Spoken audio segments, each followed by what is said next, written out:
Saviez-vous que 15 pays africains avaient boycotté la Coupe du Monde de 1966? Aujourd'hui, l'Afrique envoie 10 équipes au Mondial 2026, un record absolu.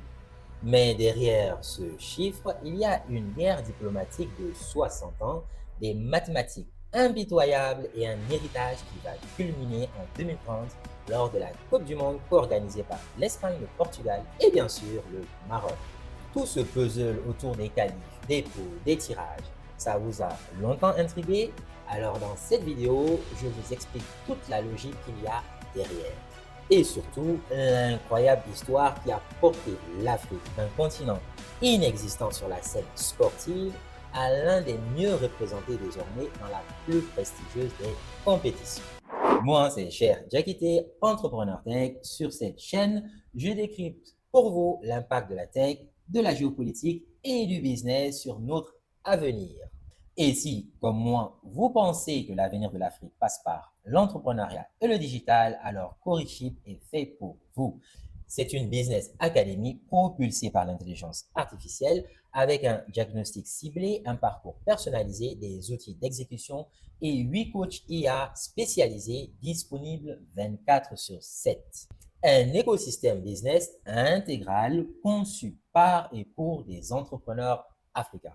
Commencez gratuitement dès maintenant et pour ceux parmi vous qui veulent aller plus loin, Coriship Premium avec le code en description. Now, let's dive in. Pour comprendre comment l'Afrique est passée de l'exclusion à une très bonne représentation, il faut revenir en arrière en 1934.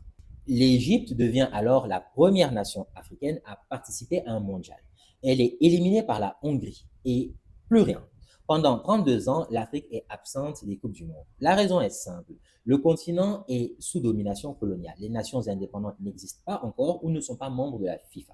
Quand les indépendances arrivent dans les années 60, la FIFA impose une règle humiliante. Pour le mondial 1966 en Angleterre, le seul d'ailleurs remporté par ce pays, l'Afrique, l'Asie et l'Océanie doivent se battre pour une seule et unique place. 3 continents entiers pour un quasi demi-ticket, voire tiers de ticket. C'est là qu'interviennent 2 hommes.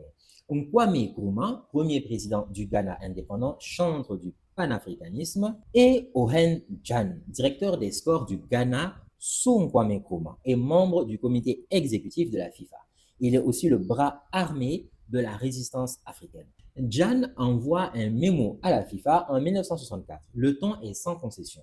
Lutter à travers des qualifications douloureuses et coûteuses pour une seule place représente une situation pathétique et insensée.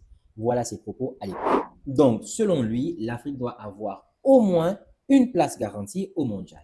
Mais la FIFA refuse. Nkwame et Nkrumah prennent acte de cette situation désastreuse. Et surtout, ils passent à l'acte.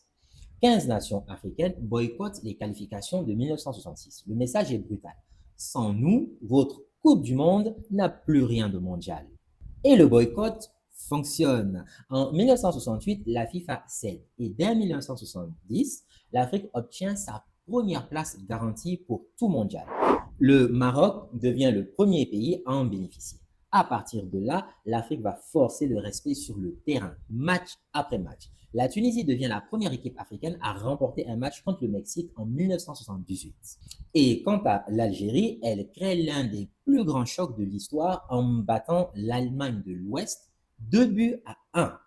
Cela est arrivé en 1982, mais l'histoire ne s'arrête pas là pour l'Algérie. L'exploit algérien est si retentissant que l'Allemagne et l'Autriche vont s'arranger lors de leur dernier match de groupe pour produire le seul résultat qui éliminerait l'Algérie, à savoir une victoire allemande 1-0. Les deux équipes ont marché au ralenti pendant 90 minutes sans jamais chercher à inverser le résultat. Un scandale entré dans l'histoire comme étant le pacte de Prihon ou le match de la honte. L'Afrique gagne sur le terrain, le système trouve comment la sortir par la petite porte. Face à ces performances croissantes, la FIFA augmente progressivement les quotas. L'Afrique passe à 3 équipes dès 1990 et c'est précisément cette année-là que le Cameroun du légendaire Roger Mila va entrer en jeu. Les Lions indomptables atteignent les quarts de finale, une première pour le continent africain. Un exploit retentissant qui va alors accélérer la pression sur la FIFA. Et dès 1998, l'Afrique obtient 5 places directes. Pendant 24 ans, de France 98 jusqu'au Qatar 2022, le quota africain reste plafonné à 5 et parfois 6. D'ailleurs, au Mondial 2010, il s'agit bien de 6 équipes qui ont participé à la Coupe du Monde, 6 équipes africaines, mais c'est uniquement parce que l'Afrique du Sud était pays organisateur. Et là aussi, le pays de Madiba organisait le premier mondial du continent. Il s'agit bien évidemment d'un autre exploit historique pour l'Afrique dans le monde du football. L'Afrique prouvait qu'au-delà des performances sportives, elle performait aussi sur le plan des infrastructures, de l'économie et du soft power. Et puis arrive 2026. La FIFA passe à 48 équipes pour tout le mondial. L'Afrique obtient enfin 9 places directes plus une place de barrage intercontinentale remportée par la RDC face à la Jamaïque. Résultat, 10 équipes africaines au mondial.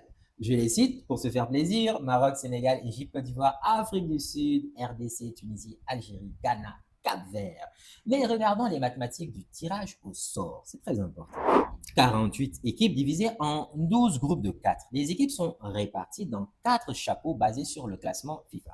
Le problème structurel est immense. La majorité des équipes africaines se retrouvent dans les chapeaux 3 et 4. Qu'est-ce que cela signifie mathématiquement? Qu'elles sont obligatoirement tirées au sort contre des géants du chapeau 1, comme le Brésil, la France ou encore l'Argentine, ou alors qu'elles doivent faire face à des outsiders très puissants. Et ces outsiders sont généralement du chapeau 2.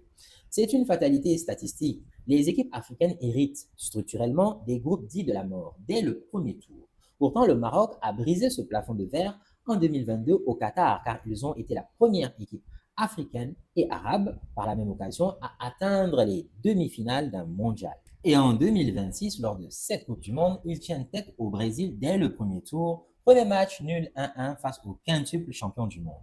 Et d'ailleurs, ils ont éliminé pas plus tard qu'hier les Pays-Bas au tir au but et se sont qualifiés pour les huitièmes de finale. Étant donné que la compétition est en cours au moment où je tourne cette vidéo, je vous ferai une vidéo spéciale bilan de nos 10 équipes, je l'espère, après la finale, car cela voudra dire que nous avons atteint ce stade, n'est-ce pas? Et de toutes les façons, l'étape suivante n'est plus seulement sportive, elle est géopolitique.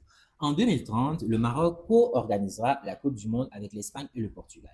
Ce n'est pas juste un événement sportif comme vous le voyez avec le mondial, notamment au Qatar. C'est un levier d'infrastructure massif. Le grand stade Hassan II de Casablanca, prévu pour 115 places, sera le plus grand stade de football au monde.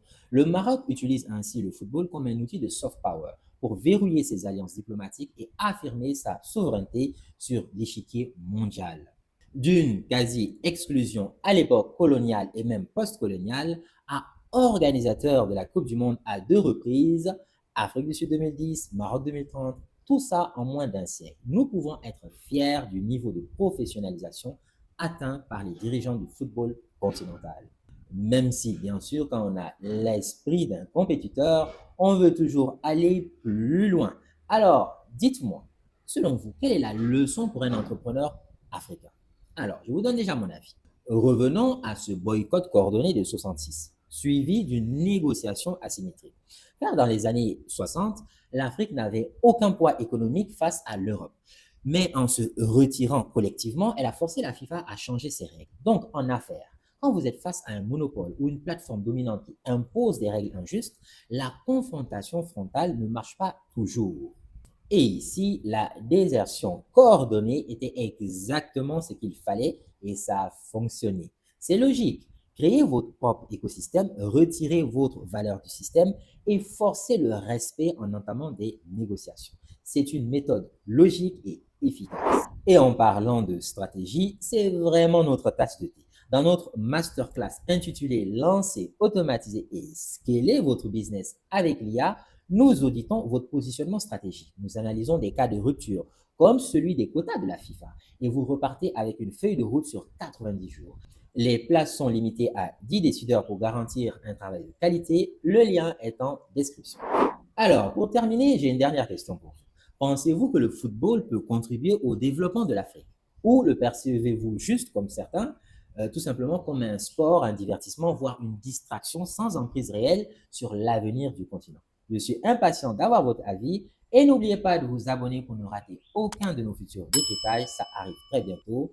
Likez, partagez, donnez-nous de la force et surtout, portez-vous bien. Ciao.